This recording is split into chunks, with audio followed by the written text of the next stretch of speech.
Coach, your team got back to practicing this week. Fall ball has started. Talk about your first impressions of the new players and also how some of the returners have looked so far. Well, it was good. I mean, we talked last Friday about conditioning week, and really that's trying to figure out mindsets. And now it's time to get down to see who can play and who can't play. And you know, for the first week of practice, we had first inter-squad yesterday after the drill days. I'm liking what I'm seeing. It's there. We're not there yet in terms of what I think our intensity level needs to be, our enthusiasm, our energy level, but I can definitely see the talent is there. We're still mixing and matching guys at different positions, moving them around a little bit, but I think as we settle in and continue on with the fall, it is going to be a pretty competitive situation out there. Now, yesterday you played an intra-squad game. You're going to play a lot of intra-squad games.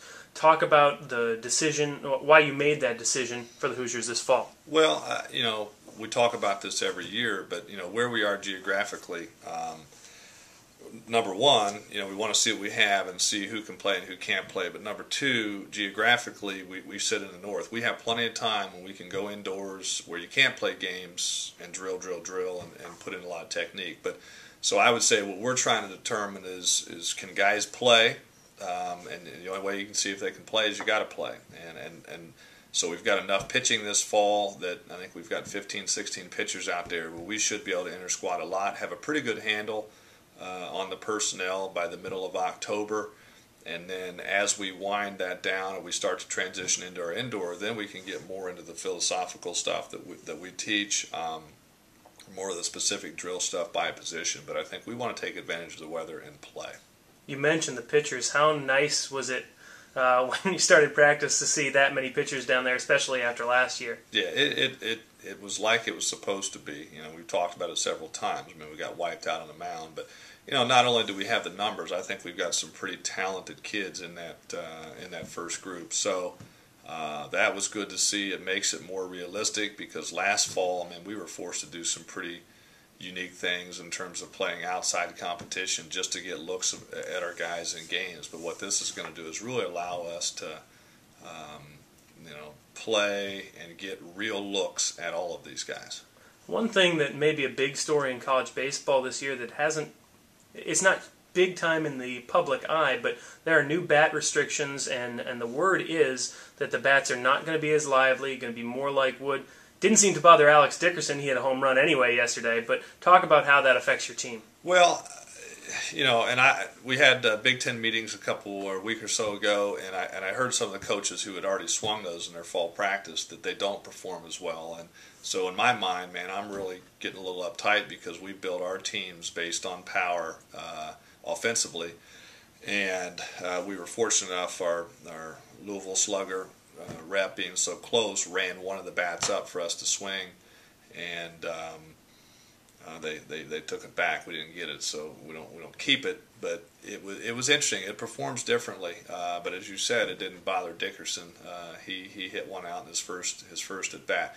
It's different. It's not quite what I expected based on the conversations with the other coaches. I mean, you still can hit the ball out, but the sweet spot is different. The weight distribution is different. Probably my biggest complaint, and that's just me probably being goofy, but the sound. I mean, it's a totally different sound, and I'm sure you get used to it like anything else, but it sounds, I don't even know how to describe it, but it doesn't sound like anything baseball. So as much as the performance, I probably was more concerned about the sound, just being a tradition guy. People would say, well, you want to hear wood anyway.